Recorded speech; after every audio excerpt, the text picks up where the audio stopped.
What's going on, everybody, and welcome back to Comic Breakdown. In this video, we are jumping into Night Terror's First Blood issue number 1. With DC Comics kicking off their Night Terror event, it is all starting right here. This event is going to be taking over almost all of the DCU lines, from Batman to Green Lantern, from The Flash to Superman. We are gonna dive into the horrors that hide inside the nightmares of DC's greatest heroes. Coming from the writer Joshua Williamson, the artist is Howard Porter, the colorist is Brad Anderson, with this series spanning over the next 2 months ending in August. And if I'm gonna be 100% honest, I wasn't really sure how to think about this diving into it. When I first heard about the event taking over all the main titles for the next 2 months, I thought that this was a little bit excessive. And while I still feel that way, there's a lot of titles coming out. I'm going to be dropping a lot of money just to be covering this event. This issue number 1 actually has me really excited for what's in store. Now, if you guys want to make sure that you keep up on all of this, I will be setting up a playlist that will have all of the Night Terror lines. But this is exactly where you want to be. This is where you want to start it all. To continue this story on, I highly recommend that you check out my next video, which is Night Terror's Batman issue number 1. Now, make sure you guys have subscribed to the channel, make sure that you like this video, and with that being said, let's dive into this breakdown. Alright gang, so as we dive into this issue, we are picking up with John Dee, also known as Dr. Destiny. With John Dee sitting in this very lucid dream, everything quickly changes. His wife turning into a hideous monster, his children as well, quickly seeing that this is obviously not right. Something has gone sideways. Not knowing who is doing this, not knowing why, we see John Dee really come out, because dreams are his playground. And that is what this is. You cannot creep into the mind of Dr. Destiny and control him. And so Dr. Destiny calls out whoever is responsible. This is where it shows him the Hall of Justice, bringing him to the home of his old enemies. But the Justice League are now disbanded, and it will take a lot more than a haunted house to frighten someone such as himself. Going on to say that once he finds the Dreamstone and regains control of this realm, whoever is doing this will pay dearly. Walking by a painting of a terrifying Justice League, it's almost as if it comes alive. They all begin to attack him. Not sure how they're doing this, not sure if this is real or not. A voice calls out asking, where is the Nightmare Stone? And John Dee refuses to give it up, saying that this person can't have it, that nobody can. This is where we hop over to Deadman. And Deadman really gives us a brief reintroduction to who he is. I would assume that this is for the new readers. But this is Boston Brand. Now, Boston Brand, when he was in the land of the living, he was cruel, he was cocky, and he was uncaring. A fearless and death-defying showman. That is, until one day, an assassin's bullet had took him out of the air and out of life. That is when the goddess came to him, tasked him with an afterlife of hunting down his own killer and then helping others find peace and justice. Now, as Deadman flies around, what he runs into is Superman, the big blue Boy Scout, the last son of a world that had detonated. Of all the superheroes in the world, none of them match the power of Superman's heart. But as Deadman begins to observe, he senses a presence, one that isn't Superman, but one that is following him around. With Superman getting a call to the Hall of Justice, he meets up with Wonder Woman, Diana the Amazons, a living avatar of peace, but the greatest warrior to ever live. He is sensing that this presence, it is surrounding her as well. It's almost as if they are haunted as they make their way to the Hall of Justice. And Deadman is seeing that it's not just Wonder Woman or Superman. Whatever this is radiating from the Hall of Justice itself. Now, Deadman doesn't have the capability of communicating with the living, not without possessing a body. but he continues to follow our heroes. This haunting isn't coming from a ghost. It is coming from forces in another realm that are seeping into theirs. He knows that he has to warn them, as he continues to follow them, trying to hope that Superman might be able to see him. This is where they meet up with Batman. Now, the way Batman sees things when it comes to the Hall of Justice is that they should have closed this place down. Once Dick chose to rebuild Titan's Tower in Bloodhaven, they decided to open up the Hall of Justice to the public.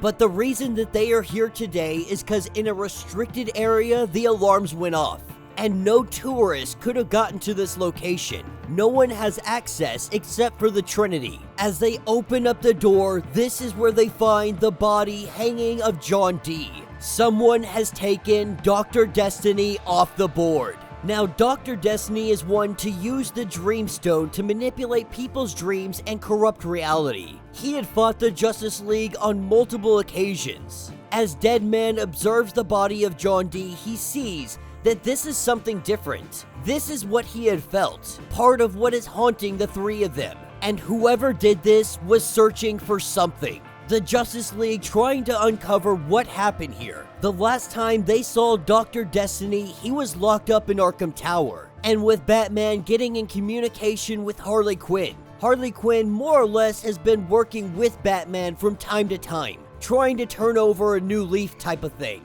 And right now she is at Arkham, and Dr. Destiny is there. He is having some kind of violent nightmare. They have no idea what is going on, but Batman says that he will be there in 15. That if this is magic, they should go get Zatanna.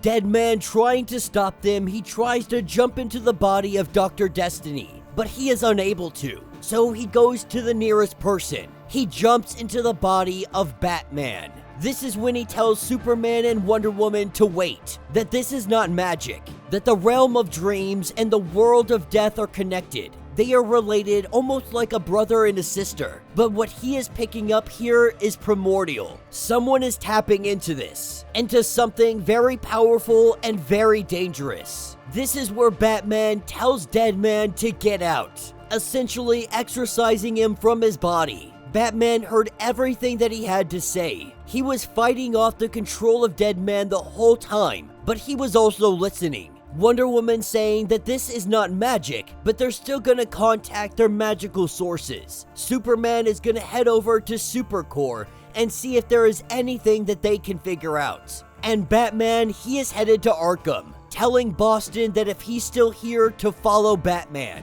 Meanwhile, in an undisclosed location, we have Amanda Waller. With her return, ever since she has came back, she has been doing some very odd things. But she is keeping tabs on everybody. Seeing that the Trinity has come back together, she knows that something is going down. As she continues to observe the situation, we pick up at Arkham Tower. John Dee on a gurney, calling out, letting everybody know not to fall asleep.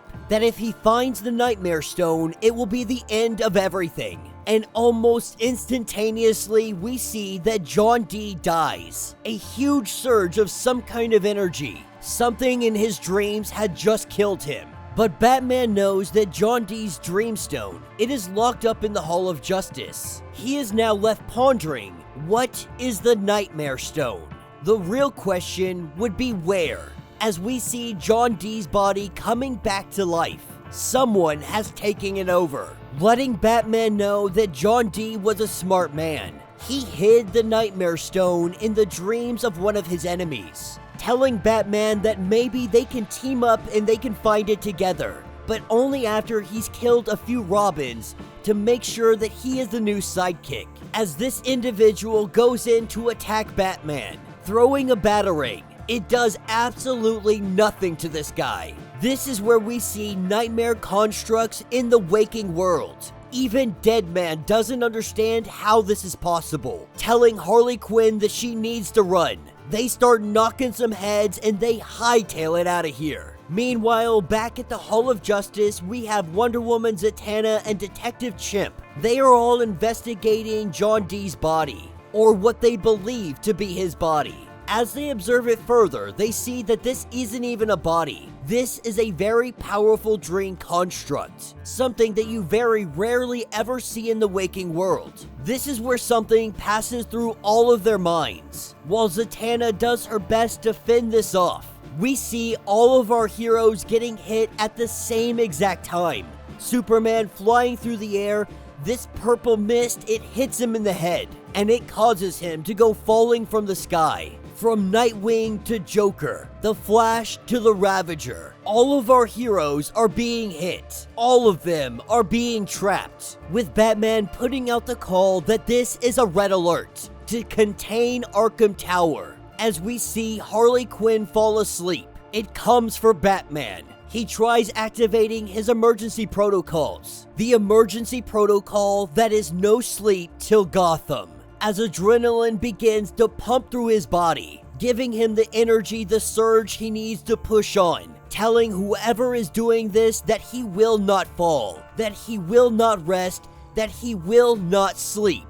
But this is when young Bruce wakes up in the alley, in Crime Alley. Confused on how he got here, we see that his body, it lies limp. The dreams have taken him over. And Deadman, knowing that Batman is going to be upset, he has no other option. He possesses the body of Batman again. He fights off all of these lucid dream arachnids that are surrounding him. Now, normally, Deadman, he would crack a joke. He would make a pun. But since he's in the body of Batman, he is going to do what Batman does. He is going to smash some heads, and he is going to do the silent treatment. As he turns around, he sees the possessed body of John D. And whoever is possessing him is saying that they are very much similar. That Boston could be so much more than a hero. That his talents are wasted. That these bodies, these are mere toys for them to play with. And while the world slumbers, he is giving him the option to join him. To give Boston everything he has ever wished for. All he has to do is help him find the Nightmare Stone. To make the heroes pay for what they did to him. Because who is responsible? The person behind all of this. This is Insomnia. And that will be the end of this issue. So let me know what you guys think down in the comments. Like I said, this is actually starting out much better than I thought it would. Now, I'm always a big fan of the kind of psychedelic, nightmarish type art style. I find it fascinating, I find it absolutely gorgeous. I think they're nailing it. They're knocking it out of the park so far. And like I said, I was a bit apprehensive.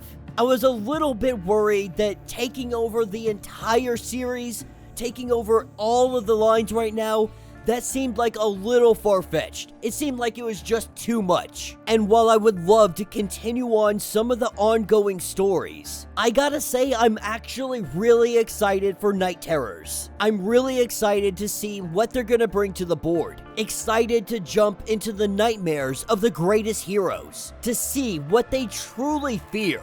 And you guys know that I'm a big fan of Joshua Williamson. And so with this issue number 1 introduction into Night's Terror, I'm really excited to see what he's going to be bringing to the table. And this is honestly a rarity for me to say, but this issue number 1, DC Comics is really bringing it. You guys are definitely going to want to check out my next video, which is going to be Night Terror's Batman. And that issue, it is also a lot of fun. But let me know your thoughts, let me know your theories. If you would like to get completely caught up on everything that has been going on in DC Comics, be sure to check out the link in my description as well as the top of this video. It will get you completely caught up on everything that is happening inside the dawn of DC. If you would like to support the channel, you can always do so by joining the channel membership. Much like Patreon, having multiple different tiers, from $1 to $50. From loyalty badges to comics every single month. Not only are you helping out the channel tremendously, but you are getting tons of perks in the process. If you are unable to do this, do me a favor, subscribe to the channel, like this video, hit that notification bell, and with that being said, until the next breakdown.